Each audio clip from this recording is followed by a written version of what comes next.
민주당 전당대회를 앞두고 당권 주자와 계파 간의 노선 투쟁이 가열되고 있습니다. 네, 국민의힘은 장동혁 대표가 쏘아올린 징계 정치로 내전 양상인데요. 국회로 가보겠습니다. 보장원 기자.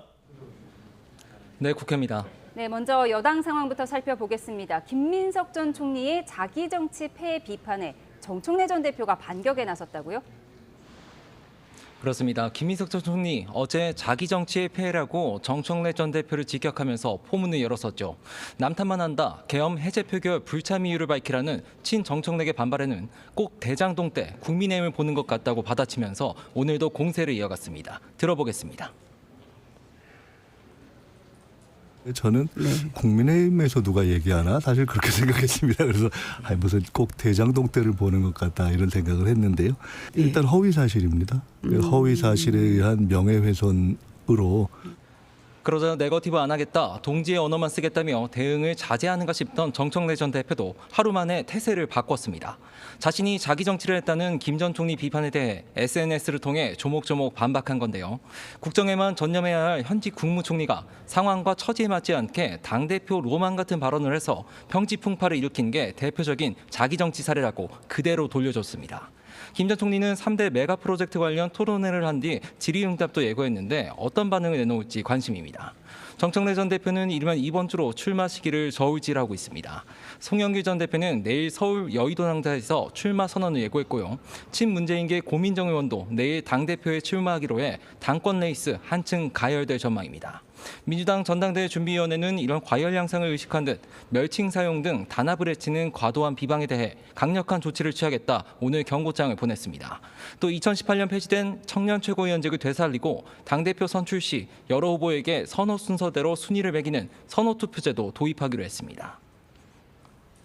네, 국민의힘은 장동혁 대표발 징계 정국 현실화로 분위기가 뒤숭숭하다고요?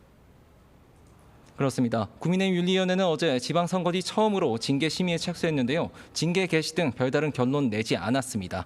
하지만 장동혁 대표가 심각한 해당 행위는 영구적으로 복당을 금지시켜야 한다, 이런 강경한 발언을 내놓으면서 당내 전운이 고조된 상황입니다.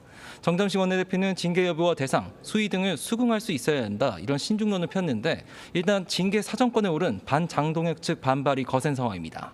친한계 박정훈 의원은 아침 라디오에서 입지가 좁아지자 최후의 카드를 쓰는 건데 제발 이성을 되찾았으면 좋겠다, 이렇게 꼬집었고요. 초재선 의원 모임 대안과 미래는 회동을 갖고 공포정치, 징계정치 재개를 좌시하지 않겠다 경고했습니다. 통합과 화합으로 가야 됨에도 불구하고 당대표가 나서서 징계정치와 공포정치를 통해서 당을 분열과 갈등으로 몰아넣고 있는 것 자체가 잘못됐다라. 국민의힘 당내 최다선, 6선의 조경태 의원은 국회 부의장 선출 문제 관련 자신에 대한 징계 심의를 규탄한 뒤 역으로 장동혁 대표를 제소하겠다고 밝혔습니다. 이에 당권파는 해당 행위마저 정치보복으로 몰아가는 궤변이라고 강력 반박했습니다. 장 대표가 직접 임명한 조광한 최고위원은 기자회견을 자청해서 대안도 미래도 없는 세력이 또 고장난 레코드판처럼 지도부를 흔든다고 맹비난했습니다. 네, 투표용지 부족 사태를 조사하는 국회 국조특위 두 번째 선관위 현장 조사에 나섰죠. 네, 지난주 송파구 올림픽공원 개표소에 이어 두 번째 현장 검증입니다. 오전에는 중앙선관위, 오후에는 종로구 서울시 선관위를 찾아 조사가 진행되고 있습니다. 앞서 중앙선관위에서 여야 특위위원들은 본투표 상황실 대응을 놓고 고질적인 업무 태만을 질타했습니다. 올림픽공원 개표소 내 투표지 재검표 문제도 논의됐는데요. 강동환 선관위 사무총장 직무대리는 특위가 결정만 내려주면 가급적 빨리 정당과 언론 입회 아래 잠실 개표소 안에서 재검표를 실시하는 데 동의했습니다. 여야는 이번 조사로 현장 검증을 마치고 오는 14일 첫 청문회를 열었는데 위철한 선관위원장 직무대행을 비롯해 선관위원 전원과 행정안전부와 경찰 관계자 등 모두 97명을 증인으로 부르기로 했습니다. 지금까지 국회에서 YTN 부장원입니다.